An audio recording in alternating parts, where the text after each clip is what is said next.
자, 안녕하십니까. 평생 무료 주식 투자에서 전해드리는, 오늘은 빅히트 엔터테인먼트의 숨겨진 수혜주라는 종목을 주제를 가지고 방송을 열어봤습니다. 투자에 도움이 많이 되셨으면 좋겠고요. 그럼 좋아요, 구독하기 눌러주셔서 감사드립니다. 본격적으로 방송 진행하겠습니다. 제가 뭐 여러가지 회사들을 좀 보고 있다가 최근에 좀 이 종목이 왜 이렇게 가는지에 대한 부분을 좀 살펴봤는데, 제가 예전에 이제 IR 갔었던 부분도 있었고, 그래서 지금은 뭐 그렇게 이야기가 나오고 있지는 않은 것 같은데, 조금씩 이야기가 나오면 이제 수혜 관련주, 흔히 말하는 빅히트 엔터의 수혜 관련주로도 연결이 될 수 있을 것 같아서 마이크를 좀 잡았습니다. 그러면 본격적으로 이야기를 해볼게요. 빅히트 엔터가 상장일이 이제 10월 15일인데 SK바이오팜도 그랬고요, 카카오 게임즈도 그랬고, 청약에 대한 그러니까 공모 청약으로 인한 증시 자금이 한꺼번에 몰릴 가능성이 높을 것 같습니다. 역시나 빅히트 엔터테인먼트도 청약으로 상당히 많은 돈이 몰릴 것 같기 때문에 결국은 이제 청약은 어느 정도 빅히트를 할 거다라고 생각을 하시면 될 것 같고, 그런 부분에서 이제 기대감으로 주가가 관련된 종목들로 많이 올라갈 거라고 보고 있습니다. 그래서 지분 투자를 하고 있는 연계 회사를 좀 보시면, 뭐 넷마블, 그리고 DPC는 자회사 스틱 인베스트먼트라는 회사가 지분을 가지고 있는 부분이고요. 여기에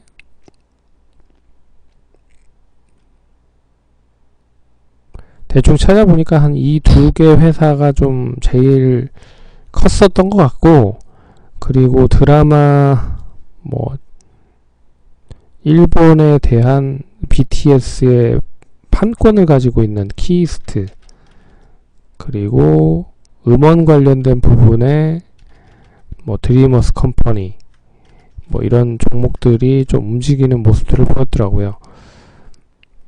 근데 제가 오늘 말씀드릴 부분은 아직 근데 시장에서 좀 이야기가 나오지 않고 있는 부분은 이 넷마블이라는 회사를 좀 주목을 하셔야 될 것 같습니다. 이 넷마블이 이제 게임 회사인데요. 게임 회사.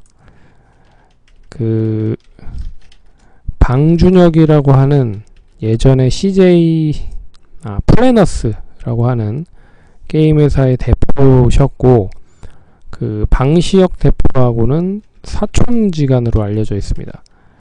사촌이지 오촌이지 하여튼 사촌으로 알고 있어서 어떻게 보면 지분 투자를 하는 데에 좀 돈을 많이 투자를 해줬다. 그래서 25%의 지분을 넷마블이 가지고 있는데, 빅히트 엔터테인먼트의 지분을. 근데 이 넷마블이라는 회사의 2대 주주도 CJ ENM으로 속해 있는 부분이 있습니다. 그러니까 CJ ENM이 넷마블의 2대 주주라고 볼 수가 있습니다.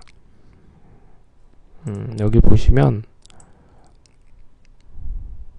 넷마블에 대한 이제 주식 분포 관련된 부분이거든요. 6월 30일 날 기준으로 했을 때 방준혁 의장이 24.1%, 그리고 CJ ENM이 21.8%, 그리고 한리버 인베스트먼트가 17.5%, 그리고 NC소프트가 6.8%, 뭐 이렇게 주주 구성이 되어 있습니다. 그러면 2대 주주이기 때문에 결국 CJ ENM에 대한 입김이 어느 정도 이어질 가능성이 높다는 거죠. 그래서 최근에 방영한 아이랜드라고 하는 아이돌 육성 프로그램을 이제 CJNM에서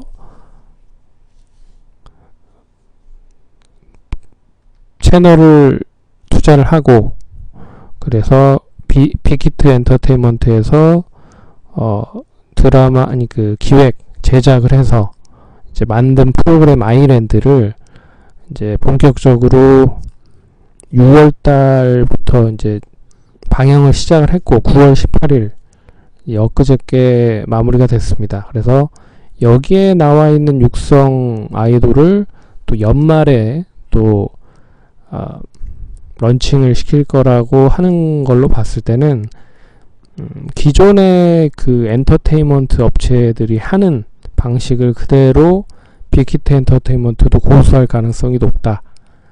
그런 부분으로 보실 수가 있을 것 같고요. 그러면 기존의 엔터테인먼트 업체들이 어떠한 사업들을 하는지를 좀 보셔야 될 필요가 있습니다. SM, JYP, YG, 가장 중점적으로 하는 게 역시나 그 아이돌 육성 관련된 부분인데, 여기를 이제 의목조목 따져보면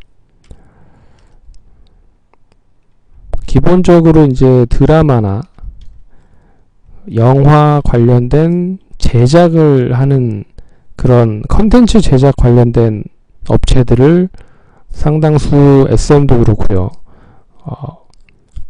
지분 투자를 했든지 아니면 새롭게 투자를 해서 이 부분으로 좀 가려고 하는 부분들이 많은 것 같습니다. 그래서 드라마 제작, 영화 제작, 이제 제작을 하는 업체들을 끼기 시작을 했고, 그리고 여기에 이제 음원 쪽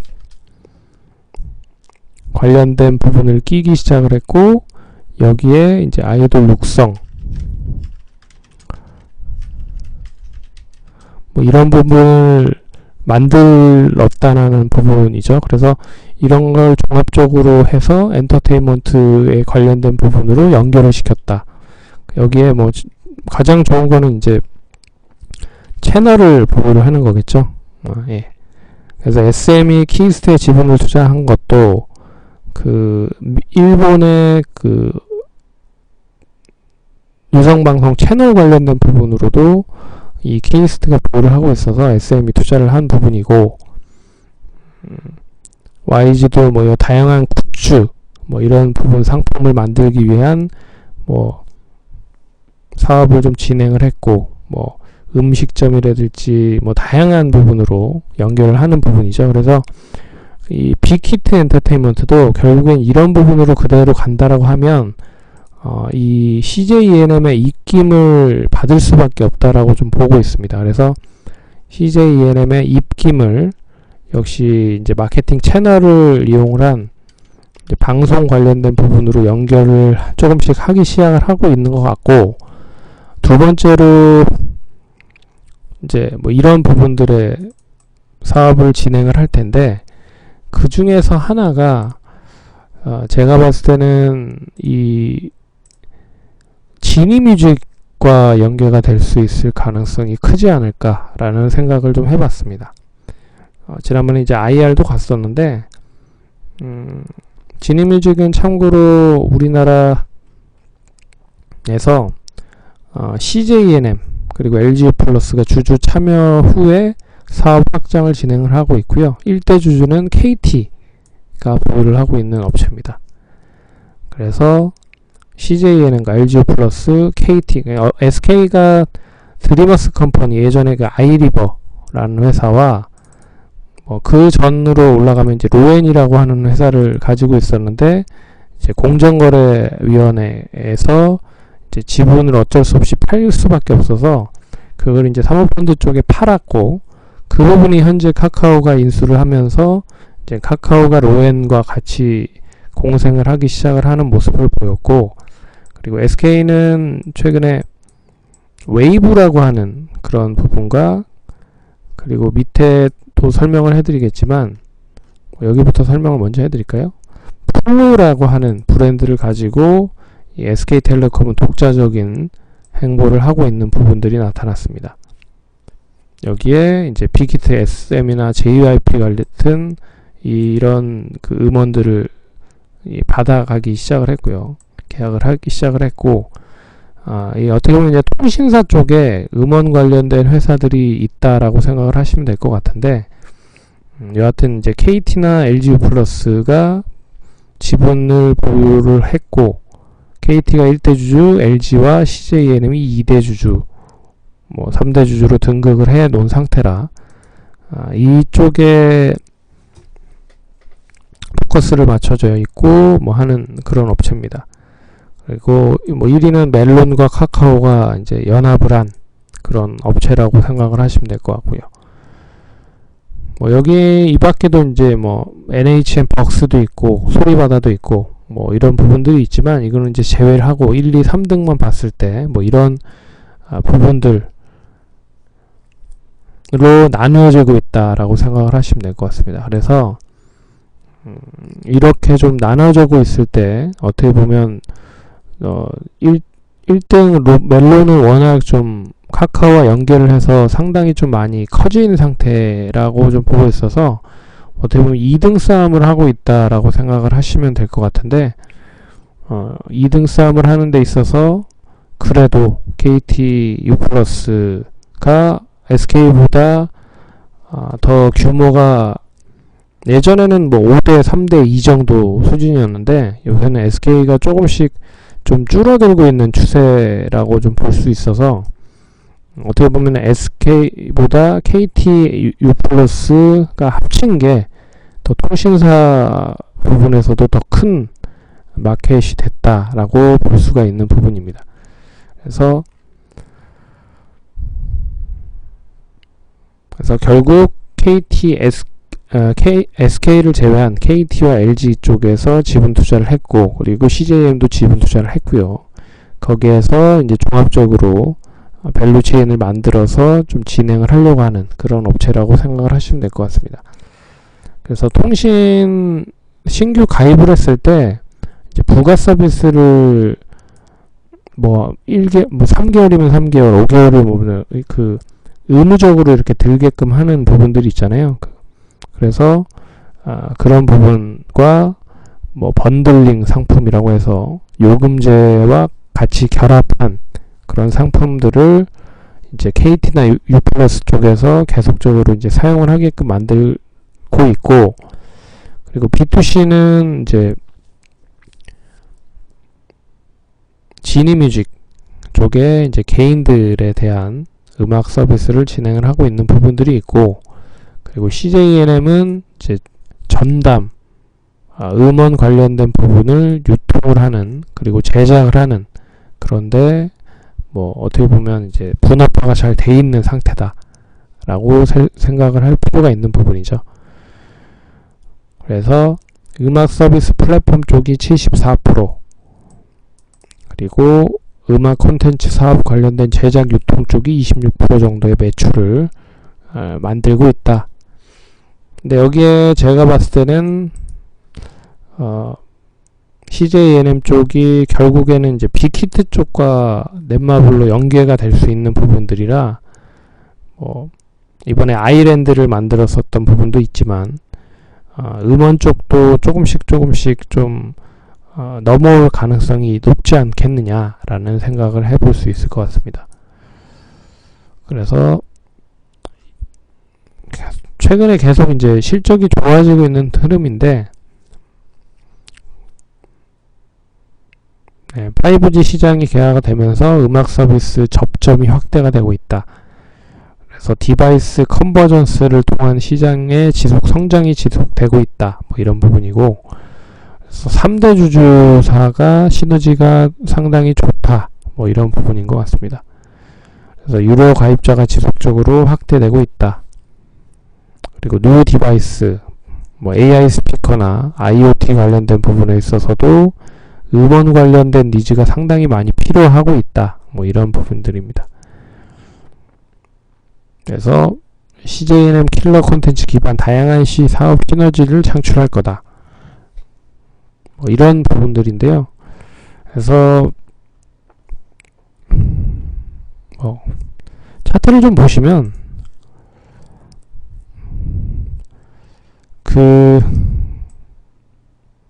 이제 1,300원, 이제 코로나 이전에 한 3,000원, 4,000원 정도 했었던 주가가 이제 1,300원까지 하락을 했고요. 1,300원에서 다시 올라왔는데 뭐 한 차례 올라오고 나서 조정받고 올라오고 나서 조정받고 계속 이제 계단식으로 상승을 하고 있는 흐름이잖아요. 근데 최근에 9월 18일 이제 지난주 금요일 날 이제 상당히 좀 좋은 상승으로 마감이 될 줄 알았으나 역시 윗꼬리를 달고 추가적인 상승이 좀 더딘 그런 흐름으로 마감이 됐습니다. 그래서 뭐 매매하는 데 있어서는 좀 단기적으로 매매하고 나오는 경우에는 상당히 좀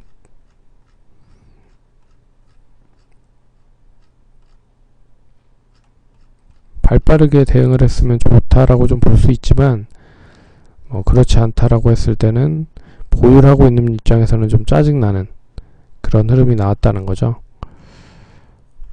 그래서 시장이 또 분명히 지금 최근 흐름을 보시면 돈이 몰리는 쪽으로 계속 몰리고 있습니다. 그래서 원체 빅히트 엔터테인먼트에 대한 인기가 많을 거라고 당연히 생각을 하고 있어서 그렇다라고 하면 이제 다른 쪽으로 좀 전환이 될 수 있는 종목들을 찾는 가운데 좀 눈에 띄어서 CJ ENM과 지니뮤직 관련돼서 언급을 좀 드렸습니다. 그래서 이번에 만약에 이제 상승을 한다라고 하면 기술적으로 봤을 때는 이 구간 이제 4,000원 구간을 양호하게 좀 돌파를 하고 이제 새롭게 추이가 좀 전환이 될 수 있다라고 좀 보고 있어서 5,000원 이상 이상까지는 충분히 좀 올라갈 수 있지 않을까 그렇게 보고 있습니다. 그리고 여기에 빅히트나 방탄소년단 관련된 이슈만 한 번 더 이어지면 6,000원 이상까지도 상당히 좀 가파르게 움직일 수 있지 않을까 그렇게 보고 있는데 앞선 이제 고점의 매물들이 계속 단계적으로 남아 있어서 이게 좀 돌파를 할 수 있을지에 대한 여부가 중요하지만 추이가 하락 쪽에서 이제 하방 쪽에서 상승 쪽으로 연결이 되고 있어서 좀 관심 있게 보셔야 되지 않을까 그렇게 좀 해서 말씀을 드렸습니다. 그럼 투자하시는데 참고하시고요. 성공 투자하시기 바라겠습니다. 감사합니다.